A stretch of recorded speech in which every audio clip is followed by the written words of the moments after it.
जन की बात हमारे साथ। नमस्कार मित्र, जैसा कि हम सभी जानते हैं आज 5 सितंबर है और 5 सितंबर सर्वपल्ली राधा कृष्णन का जन्मदिन है और आज के दिन हमारा पूरा देश शिक्षक दिवस मनाता है।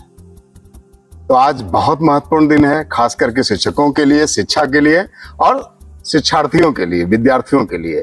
आज आप देखेंगे चाहे जितने भी शिक्षक संस्थाएं हैं, निजी चाहे सरकारी, उसके छात्र, उसकी छात्राएं अपने शिक्षकों को, अपने गुरुजनों को याद करते हैं, उन सम्मान देते हैं, उसको औतुक रूपी उपहार देते हैं और एक गुरु शिष्य का जो संबंध है उसको और प्रगाढ़ता प्रदान करते हैं। लेकिन आज हम लोग जो जुटे हैं वो लंगटा बाबा का ये भव्य परिसर है और लंगटा बाबा किसी परिचय के मोहताज नहीं है। हम सभी जानते हैं वामदेव गुरु लंगटा बाबा शिव के अवतार थे और उसी परिसर में हम लोग हैं और ये झारखंड का गिरिडीह जिले का खरड़िया परगना कभी हुआ करता था।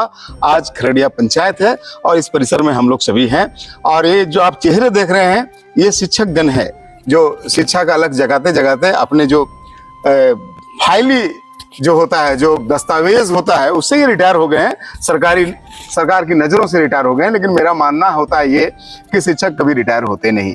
शिक्षक आजीवन, जब तक वो जिंदा है वो शिक्षक होते हैं, चाहे वो रिटायर हो, चाहे वो शिक्षक रहे ना रहे।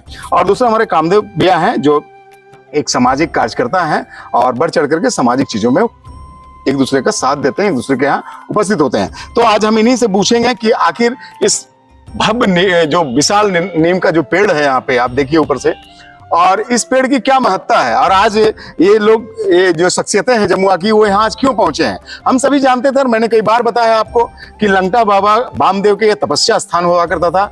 बाबा जब चिंतन में होते थे, मनन में होते थे तो इसी पेड़ की छाया में वो बैठते थे। लेकिन आज कुछ दूसरी कहानी है जिसको हम यहाँ पे जानेंगे। तो हम सीधे बात करते हैं कामदेव जी से। क्या इस पेड़ की क्या महत्ता है कामदेव जी? हमारे पिताजी जो हैं चौरसिया जी, हाँ, वो जो है सो शिक्षक थे। क्या नाम था उनका? उनका नाम था स्वर्गीय गोपी राय। अच्छा। वो जो है सो वर्ष 1980 में कोलैप्स किए जी, कार्तिक महीना एकादशी। जी जी जी। तो बुढ़ापा में जो है सो हमको कह सुनाए थे जी कि हम लोगों का शिक्षा दीक्षा जो है जी वो खरगडीहा में हुआ था। जी। लंगटा बाबा के इर्द गिर्द एक नीम का पेड़ था। अच्छा अच्छा। उसी के नीचे वो यही नीम का पेड़ अच्छा, है। अच्छा। इसके नीचे जो है सो हम लोग, ये अंग्रेज आया और हम लोग को हिंदी पढ़ाया था। अच्छा। और हिंदी पढ़ाया जिसमें हम लोग वहाँ शुरू में 5 गो शिक्षक जो है सो हुए, जिसमें से एक हम हुए गोपी राय जमुआ, दूसरे हुए आपको बुनियाद सिंह टीकामघा, तीसरा हुए आपको हरखूलाल बाटी, चौथा हुआ आपको सुंदर सिंह चितरडी और 5वां हुए जगदम्बिका प्रसाद सुरजूगा। अच्छा। और ये जो है सो हम लोग श्री गणेश शिक्षा का किए। उस समय गिरिडीह सब डिवीजन में एक भी विद्यालय और मध्यम वर्गीय परिवार का एक भी लड़का का और मुसलमान का लड़का अली नहीं जानता था। उसके बाद जो है सो जब अंग्रेज रिसर्च किया तो फिर बुनियादी विद्यालय की स्थापना हुई और बुनियादी विद्यालय की स्थापना हुई तो बुनियादी विद्यालय का स्थापना हुआ आपको खरगडीहा में, आपको बेंगाबाद में, आपको भरकट्टा में, आपको डुमरी में। लेकिन फिर भी उस समय भी खरगडीहा शिक्षा का हब था। यहाँ पूरे गिरिडीह सब डिवीजन के संभ्रांत परिवार के बच्चे लोग आकर के यहाँ बोर्डिंग में रह के पढ़ते थे। अच्छा। यहाँ हमने पढ़ाया था आपको जंग बहादुर राय बरहमसिया और उनका क्या नाम था विशेषर राय पूर्णाडी राजधनवार ब्लॉक, ये दोनों स्वतंत्रता सेनानी भी हुए थे। अच्छा अच्छा। ये काके सुनाए। अच्छा। और एक बोले कि एक सीताराम सोनार अभी कुछ दिन पहले परिचय हुआ था आपको, इसी नतपुरा के रहने वाले हैं, अभी हयात में है वो। अच्छा अच्छा। सीताराम सोनार जो इसी अंग्रेजी राज में यही बुनियादी विद्यालय के शिक्षा ग्रहण किए थे। पिताजी हमको यही कह के सुनाए। तो ये शिक्षा की जो शुरुआत इस क्षेत्र में हुई है वो इसी परिसर से हुई है, जैसा कि ये बता रहे हैं। और इनके फादर जो खुद शिक्षक थे उन्होंने बता के रखा है। हम यहाँ पे 2 और शिक्षक के यहाँ पे बैठे हुए हैं जो रिटायर हो चुके हैं। मैंने पहले बताया कि सरकारी दफ्तर से रिटायर हुए, लेकिन मन से शिक्षक कभी रिटायर नहीं होते। क्या सुनना हुआ आपका? मेरा नाम जयप्रकाश सिंह, सेवानिवृत्त प्रधानाध्यापक मध्य विद्यालय ढोरी, बेरमो, बोकारो। अच्छा। और मेरा मूल निवास स्थान चित्तरडी जमुआ है जी कि मेरे दादाजी स्वर्गीय सुंदर सिंह चित्तरडी के सर्वप्रथम शिक्षक थे जी और इसी नीम वृक्ष के नीचे जी बैठ कर उन्होंने शिक्षा अध्ययन किया जी और कुछ दिनों के बाद अंग्रेज के जमाने में उनको शिक्षक पद पर नियुक्ति कर दी गई। जी चित्तरडी आने के बाद उन्होंने सबसे पहले एक मिट्टी का छोटा सा झोपड़ी नुमा स्कूल बनाया जी और वो लगभग कई साल तक वो स्कूल रहा। जी हमारे पिताजी के बाद हम भी उस स्कूल में पढ़े जी और उनकी दया दृष्टि से, उनकी छत्र छाया की दृष्टिकोण से हम भी शिक्षक बन करके शिक्षक पद से सेवानिवृत्त हुए। जी जी मेरे लिए खुशी का एक ही पल है कि मैं अपने गांव में शिक्षा का दान सेवा काल में नहीं कर सका, जी लेकिन जहां हमारे पिताजी हेडमास्टर बने मध्य विद्यालय ढोरी में हाँ और उसी विद्यालय का मैं भी छात्र था जी जी और मैं भी उसी स्कूल का हेडमास्टर बन करके अपने पिताजी के समतुल्य वहां सेवानिवृत्त हुआ। जी सेवानिवृत्ति के बाद आज मैं अपने गांव के स्कूल में और अदा कदा कहीं जाने का जब मौका मिलता है जी जी तो घंटा 2 घंटा हम भी शिक्षा का जी जी काम उसमें वहाँ करते हैं। जी जी और गांव के और जो लोग हैं, जो अभिवंचित वर्ग के लोग हैं, जिनको बहुत सारे नियमों की जानकारी नहीं है, उन सभी कामों में आज भी अपना मैं समय देता हूं।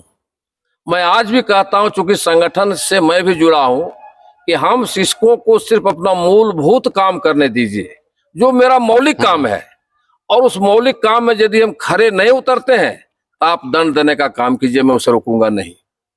लेकिन चौरसिया जी को मालूम है कि 30 दिन का महीना होता है, 60 प्रकार की चिट्ठी निकलती है और शिक्षकों को शिक्षा के कार्य को छोड़ करके दूसरे काम में उलझाए रखना ये सरकार की मानसिकता है।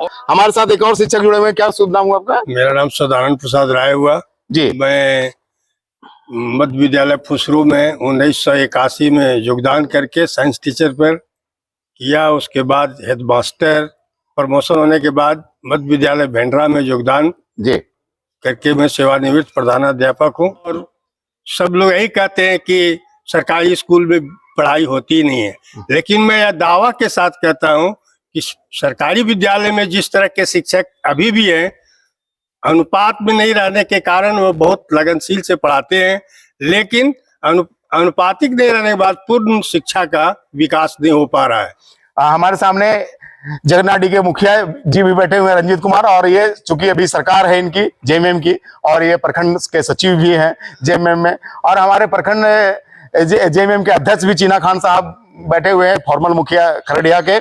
सरकारों में ये बदलाव आनी चाहिए या नहीं आनी चाहिए कि जो पदाधिकारी जहां पदस्थापित हो, सबसे पहले उसके बच्चे उस सरकारी विद्यालयों में पढ़े, तभी व्यवस्था में सुधार होगा। इसके लिए एक कानून लाना चाहिए, बहुत जरूरी है, क्योंकि सरकारी विद्यालयों में हमारे जनप्रतिनिधि के बच्चा नहीं पढ़ते, हमारे पदाधिकारियों के बच्चा नहीं पढ़ते, इसलिए व्यवस्था नहीं होता है। और आपने कहा ही कि उस अनुसार कानून बनाया जाता है, और जो कानून बनाते हैं उनके बच्चे कॉन्वेंट स्कूल में पढ़ते हैं, इसलिए कभी सुधार नहीं हो पाएगा।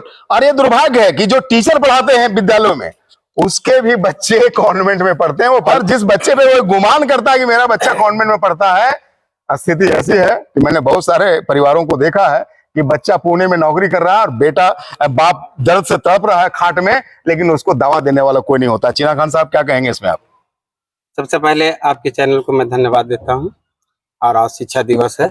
मैं तमाम शिक्षकों को कोटि कोटि नमन करता हूं, और उस बच्चों को भी मैं कहता हूं कि हमारी तो व्यवस्था शिक्षा में बहुत कमजोर है।